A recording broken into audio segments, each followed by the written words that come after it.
কক্সবাজার পর্যটন নগরী হিসেবে পরিচিত হলেও এখানকার সমুদ্রের সৌন্দর্যের আড়ালে লুকিয়ে আছে এক কঠিন বাস্তবতা।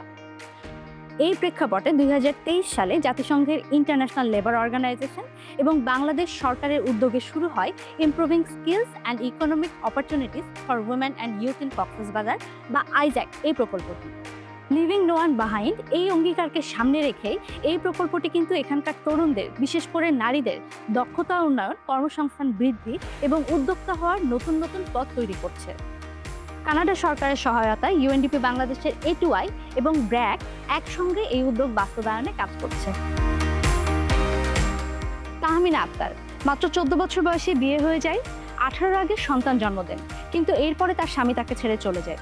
শুরু হয় এক কঠিন জীবন, কিন্তু আজকে তিনি শুধু নিজের পায়ে দাঁড়াননি, তিনি তার সন্তানকে নিয়েও সামনের দিকে এগিয়ে চলেছেন এবং এই চলার পথে তিনি হয়ে উঠছেন অনেক নারীর জন্য অনুপ্রেরণা।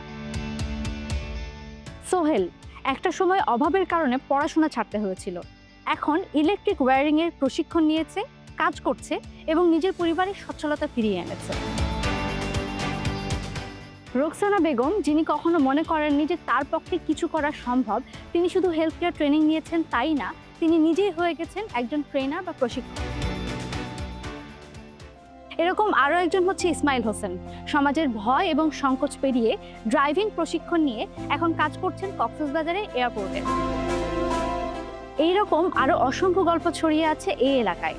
আউটসোর্সিং, মোবাইল সার্ভিসিং এর মতন বিভিন্ন দক্ষতা অর্জন করে এখানকার পিছিয়ে পড়া ইউথ কমিউনিটি আজকে নিজেদের ভাগ্য বদলাচ্ছে এবং তারা শুধু নিজেদের অর্থে আয় করছে না, তারা কক্সবাজারের অর্থনীতিতেও একটা গুরুত্বপূর্ণ ভূমিকা রাখছে। এই পরিবর্তন টেকসই করতে প্রয়োজন আরও বিনিয়োগ, আরও অংশীদারিত্ব এবং আরও সুযোগ। তাই আসুন আমরা সবাই মিলে এইসব উদ্যোগকে সামনে এগিয়ে নিয়ে যেতে কাজ করি, যাতে কক্সবাজারের কোনো তরুণ তরুণীর স্বপ্ন থেমে না যায়, বরং দক্ষতা এবং সম্ভাবনার নতুন নতুন পথ খুঁজে পায়।